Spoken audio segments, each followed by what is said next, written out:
She rose from the bed and walked briskly to the door. This time, Kotler did not inhibit her. She opened the door and passed into the hall. The sound of a morning's preparations came more distinctly now. He heard Leora greeting their landlady, and the woman returning the greeting and inquiring if Leora would be having breakfast. There was also the sound of a man's grumbled, "Good morning." Kotler felt a jolt in his heart. And yet, if he hadn't already known this voice belonged to Tankilovich, would he have recognized it? Here it was.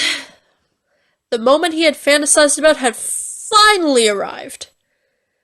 Naturally, it was not how he envisioned it. In his vanity, he had always imagined meeting Tankilovich and his other former tormentors at the height of his powers, when he could gaze down upon them like a Zeus among mortals. But this wasn't how things stood out now.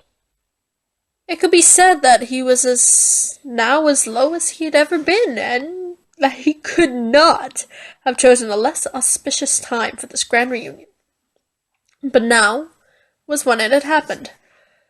Only a fool believed that the world was built to stoke his vanity, not from the heights, but from the depths of life, truly lived, and other such hookums.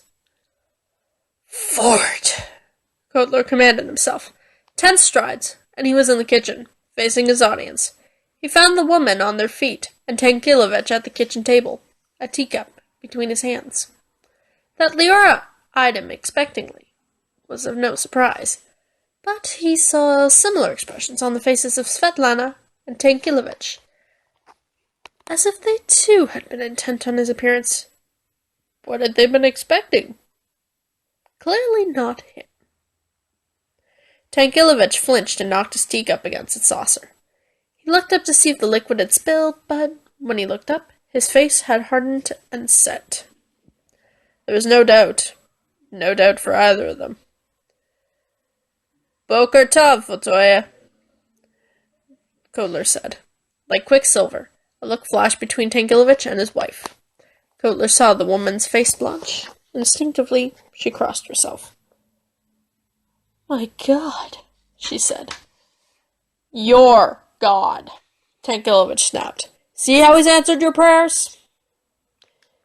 He turned from his wife and glared at Kotler with the loathing of a cornered animal. "A merry game, eh? An important man like you. You've got nothing better to do? Well, have a good look around you, then. Here's your old enemy, the despicable beast, the disgrace of the Jewish people.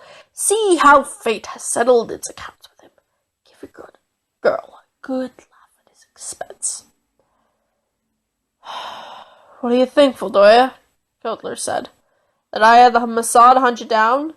That we chased you 15 years, like Eichmann? Oh, you've come to insult me. Insult me. Rejoice. I'm a defenseless man. Say what you want and leave us be." "Fuldoya, it is pure coincidence, not the Mossad, that has brought me here. I've no more sought you than you've sought me." "James?" Tankilovich said. "What's that?" Kotler asked.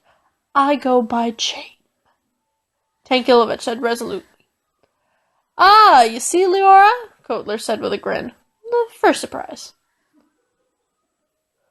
"What's the surprise?" Tankilovich demanded. "You alone reserve the right to change your name?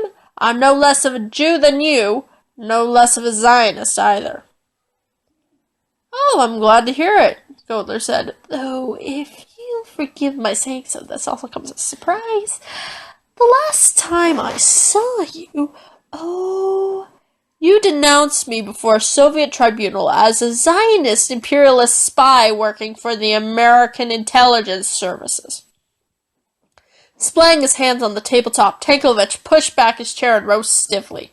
He cast another baleful look at his wife and then turned to face Kotler. "What do you want? You've come to collect? Well, I paid and paid for my sins. I paid in excess. I paid still. And I've nothing for you." On his way out of the kitchen, Tankilovich glanced one last time at his wife. Returned their money. The three of them watched. His broad back filled the doorway, and listened to his ponderous steps in the corridor. There was the sound of a front door opening and closing, and of footfalls on the gravel outside. After an instant, recovering from her shocked state, Svetlana sprang from the table and went in pursuit of her husband, leaving Kotler and Leora to each other. The door opened and slammed shut again, and Svetlana's footfall joined her husband on the gravel path. From Leora came the unspoken question, "Satisfied?"